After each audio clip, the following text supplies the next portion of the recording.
রাজশাহী ২। মোট ভোট কেন্দ্রের সংখ্যা ১১৬টি। প্রাপ্ত ফলাফল আমি আপনাদেরকে বেসরকারিভাবে যে ফলাফল পেয়েছি ৫২টি কেন্দ্রের, সেখানে প্রতিদ্বন্দ্বী প্রার্থী জনাব মোহাম্মদ সাঈদ নোমান আমার বাংলাদেশ পার্টি ঈগল প্রতীক নিয়ে পেয়েছেন ২৪৮ ভোট।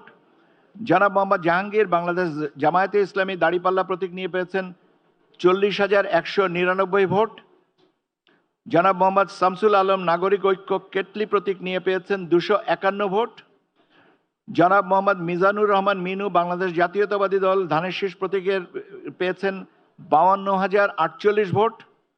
জনাব মোহাম্মদ মেজবাউল ইসলাম বাংলাদেশ লেবার পার্টি আনারস প্রতীকে পেয়েছেন ১৫২ ভোট। জনাব সালেহ আহমেদ স্বতন্ত্র প্রার্থী মোটরসাইকেল প্রতীকে পেয়েছেন ৩২১ ভোট।